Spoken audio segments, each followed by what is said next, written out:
issues? This is a Democrat party in free fall, and they are losing on every issue that's important to the American people.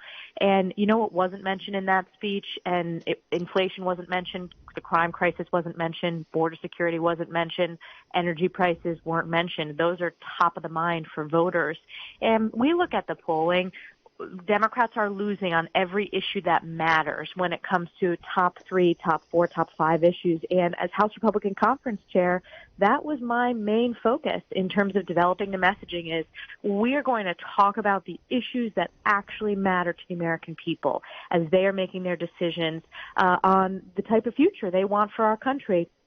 And I will tell you, it's very dark, the messaging that this White House has decided to pursue, and I think it's why they're going to have a historic loss when we're not just going to flip the House. We're going to win a very, I think, sizable majority. I think we win back the U.S. Senate, and I think these governors are going to overperform across the country. And many of these candidates were smeared by the mainstream media, who is increasingly acted like stenographers for the left. Whether you look at Kari Lake or whether you look at the mainstream media's coverage of Lee Zeldin, who didn't take him seriously, and he did a great job over the past year and a half getting around the state, talking about those issues. Here we are now in November and October, and he's turning out thousands of people at rallies.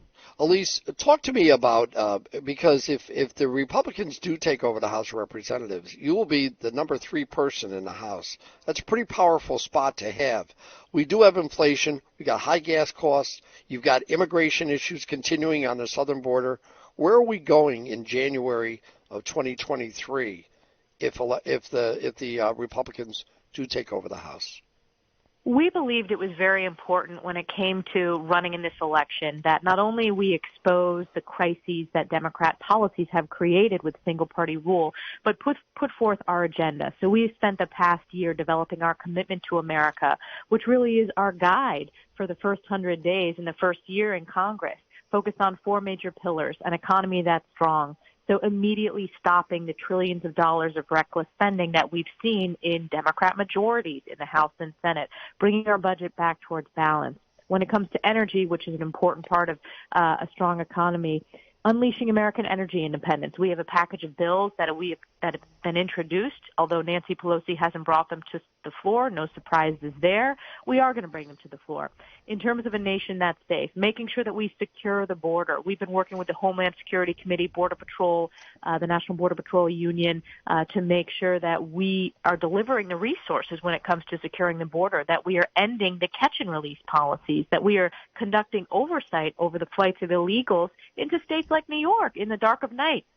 A future that's based upon freedom, so standing up for our constitutional rights, holding big tech accountable, and making sure that free speech, Second Amendment rights, as I mentioned, are represented. We all swear an oath to the Constitution, and that's very, very important to voters across this country. But it also means standing up for parents' rights when it comes to their kids' education. That's a part of our future that's based upon freedom. And then a government that's accountable and conducting rigorous oversight over these very politicized agencies, whether it's the Department of Justice, the FBI, and, it's quite a long list, the Department of Homeland Security. So we have the agenda. We are running and going to win on this commitment to America. And it's very similar, harkening back to 94, with the contract to America. That was how Republicans won that historic majority in 94, and having an agenda is really important so the American people know what they're voting for. Let's touch on your race a little bit. You've been redistricted a little bit. It looks like your district is a lot wider now, and you've got a lot more people that you're going to have to represent in the next 2 years should you win next Tuesday. You're confident, aren't you? There's been a lot of attacks on you personally. Talk a little bit about that and talk about going forward in the next term. Well, I have been honored to serve as the representative for New York's 21st District. And, Paul, as you know, this was a district that was previously held by a Democrat. We flipped it in 2014, and we have earned double-digit historic victories ever since. Last cycle, we won the largest number of votes ever in the history of district. And that's because I focus on delivering results. And it's not just Republicans. We win independents, and I work hard, and we win about 20% of Democrats. I'm excited to get to know, and I already do know, so many constituents in the new areas of the district, Rensselaer County, so a huge portion of your listenership is now in the district. and Schoharie County, Montgomery County as well. I'll be in Montgomery County later today. We're getting overwhelming support. What's exciting to me is when the lines were ultimately settled, people were excited that they feel they're going to have very strong representation. They're not going to have a backbencher. And in terms of my race, look, my opponent is a downstate Democrat who has never even voted here before he carpetbagged here. He's endorsed by Kathy Hochul. He's voting for Kathy Hochul. He supports the failed policies of Albany Democrats. He supports raising taxes. He's earned an F when it comes to standing up for Second Amendment rights. We're going to win on the issues, and it's going to be a blowout victory.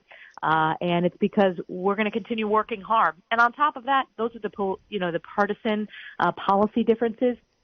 I also pride my office on very strong constituent services. And my new constituents, just like my current constituents, are going to expect, and they will get delivered the best constituent services. So that's fighting for VA benefits, Social Security benefits for seniors, advocating for federal grant dollars for, wastewater treatment plants, sewer, rural broadband. We have really succeeded at delivering those results and providing the best possible constituent services, and we're going to continue doing that. Give me two more things. Give me a little bit, if you don't mind, on your the people that you represent. Dairy issues, diesel fuel, Canadian border issues. What's the biggest concern up there right now? Biggest concern overwhelmingly is inflation, just like it is everywhere else in the country. But I'll tell you some of the specific regional issues that are very important that maybe don't get a lot of coverage in the national news, but we focus on them a lot in my district. Northern border, Joe Biden he's been asleep at the switch on northern border issues like so many other issues. I have been the leading advocate to open the northern border, to lift some of the mandates. For example, there was an app that folks had to check in, and Canada had put this into place. I successfully worked with Canadian counterparts to lift that app requirement just to continue to have that strong commerce and that strong day-to-day traffic across the border, which is so important to our North Country economy. Agriculture, we are the agriculture powerhouse of New York State. Dairy is incredibly important. And when you talk about diesel cost, fertilizer cost increasing, that has a huge impact on our farms. Plus, you have very bad state policies like this overtime rule, lowering of the threshold to 40 hours. That's going to devastate all of our farms in upstate New York and the North Country. I also represent apple orchards, specifically the Champlain Valley apples, which are known around the world, and they're going to be impacted negatively, too, by that overtime rule. We are going into a farm bill in the next Congress, and this will be my second farm bill. I was part of the negotiations of the farm bill, of the most recent farm bill, when I was a newly elected member and delivered multiple wins for upstate farms, and we're going to do that again. In a Republican majority, and I know how to get things done for this district. And it's really exciting. People are very excited and humbled, and I am as well, that upstate New York and the North Country, we have a seat at the highest levels, and my constituents deserve that, and I'm not going to apologize for that because they deserve to have their concerns, priorities advocated for at the absolute highest level. So it's a huge honor for me to continue to work hard to earn this support, this election, but also to deliver results. One more thing, I'll let you go on this. There's going to be, it looks like it's going to be about 5 Trump rallies this weekend. The former president can continue the enthusiasm you saw last night around the country, right? Oh, yes, absolutely. We're going to get through the midterms, and President Trump has been a strong partner in terms of supporting candidates. When I talk to him, which is fairly frequently, he watches all these races across the country, gets to know all these candidates, and really he understands the pulse. And what's exciting to me is he knows New York like the back of his hand. He knows